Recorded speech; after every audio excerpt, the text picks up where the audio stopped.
Matter કરતી નથી. એમ શારીરિક ક્ષમતા નહીં, માણસ માનસિક સક્ષમ હોવો જોઈએ, માનસિક સ્વસ્થ હોવો જોઈએ.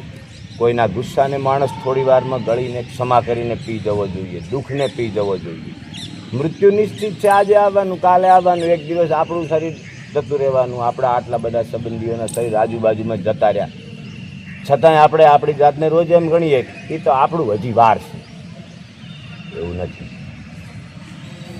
માનસિક સ્વસ્થતા છે એ જ સાચી સ્વસ્થ છે.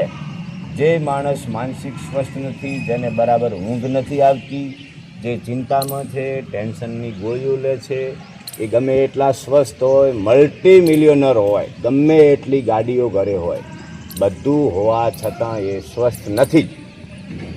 સ્વસ્થતાનો બીજો મતલબ થાય છે તૃપ્તિ. આપણને અંદરથી સંતોષ હોય. સંતોષ હોય એ માણસ જ સુખી થઈ શકે. સંતોષ જગત જીતવાથી ના આવે, નહીં તો આટલા સિકંદર, મોટા મોટા રાજાઓએ કેટલું બધું જીત્યું, આખરે મૃત્યુ પામ્યા. સંતોષ છે એ સમજણનું પરિણામ છે, અને સમજણ છે ને એ ઈશ્વરની ભક્તિથી પેદા થાય. એના માથે વિશ્વાસ આવી જાય કે તું કરશે એ મારા કરતાં સારું હશે, એટલે આ તમામ વાત પૂરી થઈ જાય. ત્રાહિમામ શરણામ ગતમ, હું તારા જોડે છું. આ તપથી અંદર જાતિ વિવેક જાગૃત થાય. માણસ ગમે તે અવસ્થામાં ખોટું કાર્ય ના કરે, વિવેક જાગૃત થાય.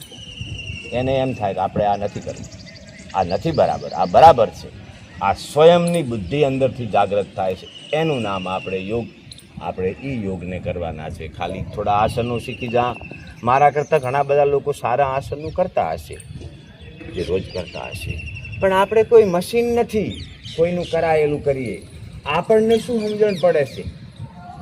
આપણે પોતે સ્વયં જાગ્રત અવસ્થામાં છો ને, તો આપણને અંદરથી અનુભવ થવો પડે કે ના, આ વાત મારા તર્ક સાથે, સમજણ સાથે બરાબર છે. તો જ કરાય ને એવી રીતે. એમ તર્ક સાથે ફિટ આપણે યોગને શીખીશું.